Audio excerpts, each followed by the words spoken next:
this is Jia Hui and I will be sharing with you more about financial literacy and planning today. Let's start off by introducing what financial literacy is.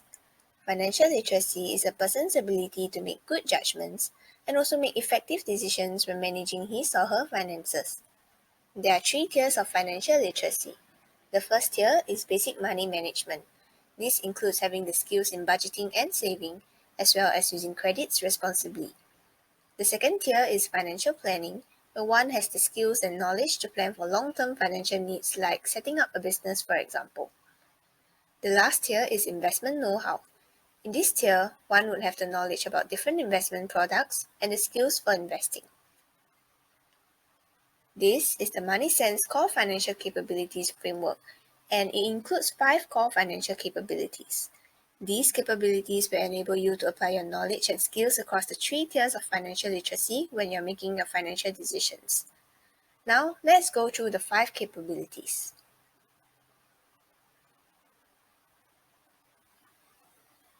Firstly, we have understanding money. Understanding money means you have the skills to evaluate the cost and benefits of the options available. For example, when you buy a shirt for, let's say, $20, the benefit of the shirt is that you can wear it every week for a few months at least. However, there may be another shirt that costs only $10 with the same benefit of lasting a few months. In this case, it will be more beneficial to buy the shirt that costs only $10 because the remaining $10 can be used for other purposes or be saved. Understanding money is also about understanding the economic conditions like inflation, which can affect you as the value of your money will change over the years. This is like how a plate of chicken rice used to cost $2.50 10 years ago, but it costs about $3.50 now. Secondly, understanding yourself, your rights, and responsibilities. This is about understanding how your personal circumstances like how much you earn, your age, the number of children you have, which could affect your financial decisions. It is also important for you to know your rights and responsibilities as a customer of financial products and services like bank loans, insurance, as well as investments. Thirdly, we have managing everyday money. This is about being able to budget and to spend responsibly, like spending only what you can spend. You should also be using credit facilities like loans responsibly for only major items like buying a house. Next, planning ahead is about the ability to come up with a financial plan so that you can manage your resources like your income, your debt, savings, and investments wisely. Lastly, selecting financial products. This is where you have to understand the common financial products like debit or credit cards, loans, insurance, and investments. You need to be familiar with the important factors to consider, including the purpose, features, risk involved, cost, and also questions to ask before you decide whether or not you want to take up the product. Through this workshop, we will be covering the first 4 core financial capabilities for you to apply in basic money management and financial planning. Now, I will pass the time to Jun An, who will share more about financial planning and setting smart goals. Hey, so now that you know more about what financial literacy is all about, let's continue with personal financial planning. So financial planning is all about taking charge and managing your finances to ensure your financial well-being. So what this means is that you have sufficient money to meet your needs and goals in the future. It involves 3 important steps, which is firstly, to set your financial goals. This is where you identify what are the short-term needs, like paying for your personal expenses, like your prepaid phone expense, your food, clothes, etc. Then you identify what are the longer-term goals, like saving up for a new home back in the Philippines, retirement when you're older and you're not working, or even to start your own business like a bakery. Then you assess your financial situation where you know what are the resources that you currently have to meet your needs and achieve your goals. Example can be like income that you have received from working in Singapore, savings that you have made throughout the years, financial aid that you have received, and so on. Then you will manage the resources where you have stated in the second point, and this can be done through a budget or even a plan where you actually know how much do you need to save or invest in your money so that you will be able to actually reach your goals that you've stated in the first point. So now So actually financial planning is actually a shared responsibility within your family members. So it'll be good for your family members to also do the above three steps, but in addition, you will have to take another two more steps. So firstly, you need to identify and assess your family's financial situation. You should know what are some of the resources that your family currently have to meet your needs and achieve your goals. Example can be like combined incomes of your family, savings, and financial aid that will supplied to your family.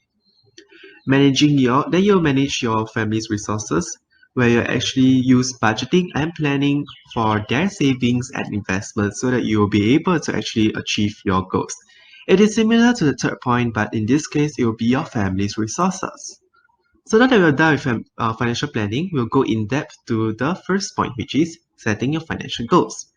Financial goals are actually destinations or rather the dreams that you will want to get to in the future. Without goals, you will not have your financial plans.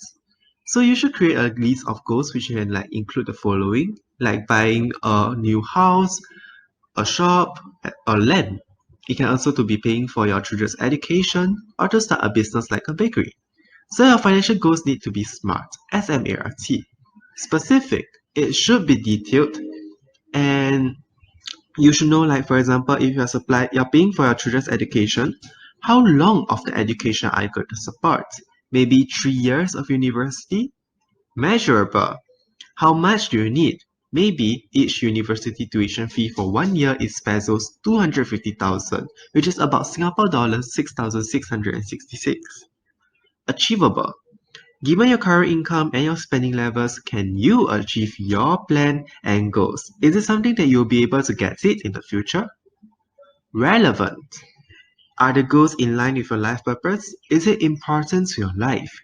Example is like education is needed to your child so that he or she will be educated and can get a job, getting a career, revenue or income, and will be able to support you in the future. Time bound. What is the time frame for you to achieve your goals? Maybe by 2025, you need to have already got 750,000 pesos for your child's university. So yeah, when you're actually working out for your goals, right, you should take into account that some of them actually have to be paid regularly, like monthly or yearly, such as your loan repayment installments. Whereas for other goals like your children's education or your retirement savings, it is a lump sum, a huge amount that is needed at a point of time. When you're actually projecting future values, you should take into account of both the current price and also the future inflated price. Since inflation is something that can actually cause your goods or services to actually increase in the future. So like $2 burger in 1990 costs $5 today in 2018. So you should take into account of both the current price and the future inflated higher price. In addition, when you're actually noting down your amount that you need, you should also take note that even though you're actually spending it in the local currency, which is where you spend it in the Philippines, the pesos, but you should also convert it to Singapore dollar where you actually earn the currency because you'll be able to know how much you need to save or actually spend in Singapore by using the current foreign exchange rate, which is 1 pesos to 0.028 Singapore dollars. So take note of all these and you'll be able to actually create your financial goals. Mavis here, and I'll be guiding you in doing worksheet 1 to 3. So let's move on to the fun part where you actually key in your details. So for the first part, you'll be keying in your personal information, such as your name, age, occupation, monthly income, and your family or dependents. So dependents means the people that you are supporting, be it your parents or your children.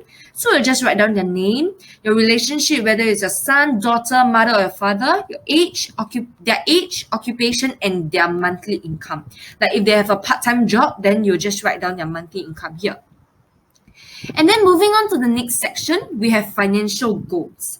So you mentioned that you are planning to start a small business, which is a bakery. Therefore, some examples of financial goals include renting a shop in the Philippines, or buying essential items for a bakery, such as buying an oven. Or if you want a car, if you want to own a car, then you can write down here. And then the estimated amount required in the next column, you can research on the price of a rented house in the Philippines and you can write down in peso, and then you convert to Singaporean dollars in this column here. And then the next column is the amount already saved. So be it you save it in Singapore for yourself, or you have asked someone back in the Philippines to save it for you, then you can write down in the column here.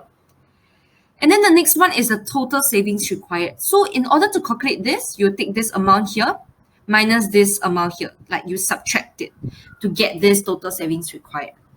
And then the next one is the number of months to save. So for example, if you want to buy a car by the end of this year, then you will still have like 7 months to save, right? So you can just put 7 months here. And then in order to calculate the monthly savings required, you just take this amount divided by this amount to get this.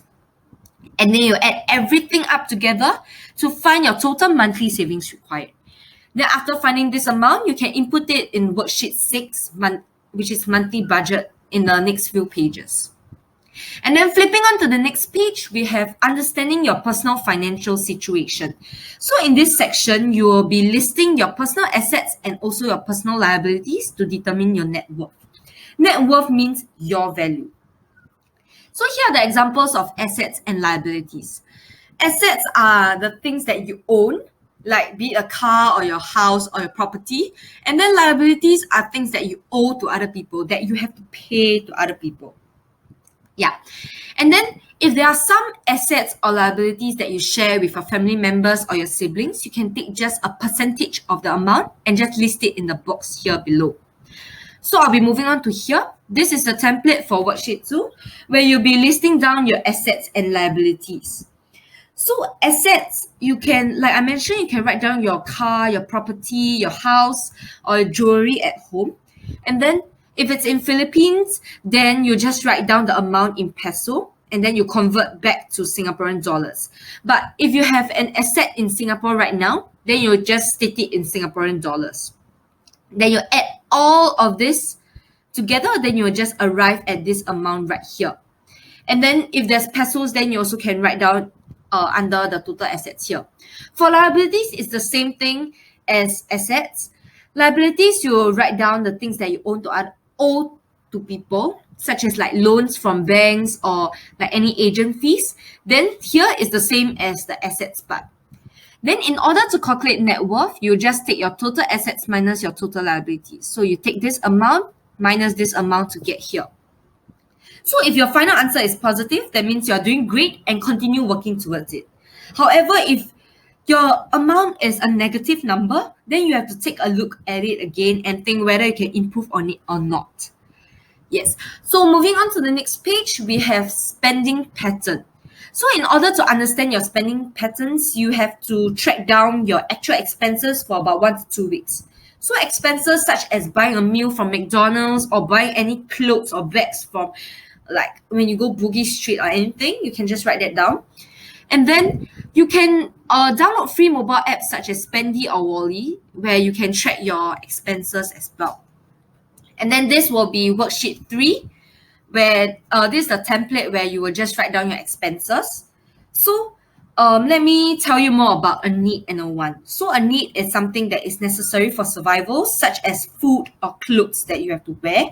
And a want is something that you would like to have, but they are not necessities, including buying branded bags such as Gucci. So for the next week, you will just write down the date that you have bought the items. Then the expense item, here there's an example which is shampoo. And then under this column's expense type, you can refer to worksheet 4 where they will be telling you more about expense types and categories. So you can refer to that. And then you put down the amount and also categorize whether it's a need or a want. And then you can also refer to Appendix A for tips on savings and spending. So if you think that you are spending a lot on the wants, then maybe you can review on that and think whether you can save your money or not, you can control your spendings or not. So that is all. See you next week. Bye bye.